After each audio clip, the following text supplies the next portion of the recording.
আপনারা যদি ক্ষমতা আসেন, পাশের লোকেরা তো ঢুকে পড়বে। কি বলছে? পাশের লোকেরা ঢুকে পড়বে। তা বলেছে তা আমি দোয়া করতেছি এরা যেন ঢুকে। এ তো বেকুব বলে যে কি বলেন আপনি। তা বলে যে ঢুকলেই তো আমাদের বাংলা, আমরা যে বদনাম আমাদের 71 সালে করে মিথ্যা ভাবে, আমরা একটা প্রকৃত স্বাধীনতা যোদ্ধা হিসাবে নিজেদের পরিচয় করার জন্য একটা সুযোগ পাবো। কেন? যে আওয়ামী লীগ তো কোনো পাশের লোক ঢুকলে ওদের বিরুদ্ধে যুদ্ধ করতো না। করবে না? করবে না? আওয়ামী লীগ ভারতের বিরুদ্ধে যুদ্ধ করবে, ফাইলে সহযোগিতা করবে। আর একটি যে বড় দল আছে তারা সহযোগিতা করবে না, কিন্তু যুদ্ধ করার মতো নিজেদেরকে অত সংগঠিত করতে পারবে না।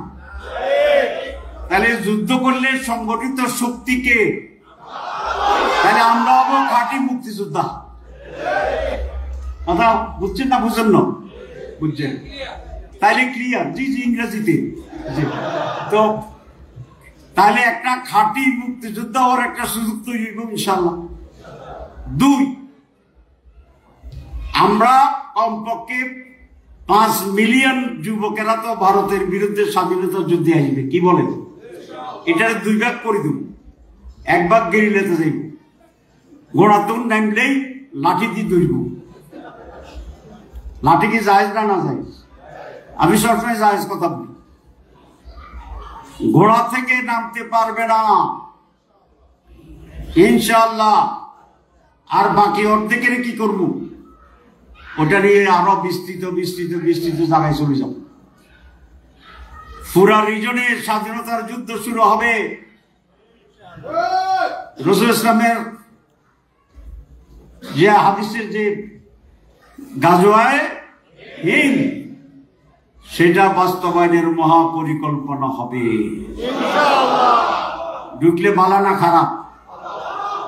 আরে ভালো কেন? ভালো না খারাপ বলেন? ভালো বলেন। ভালো কি বলেন? ভালো। খারাপ তো হইবে এই জন্য যদি আপনি দেখিয়া ভয়ে ফালাইয়া দৌড়াইয়া বঙ্গোপসাগরে পড়ে যান, তারপরে যাবেন কোন নেই, ফরিতে পাবেন যে যাবেন তো সেদিনের জন্য মাঝখানে ডুববেন। তো ডুবাচ্ছে আমরা ইনশাল্লাহ দাঁড়াবো।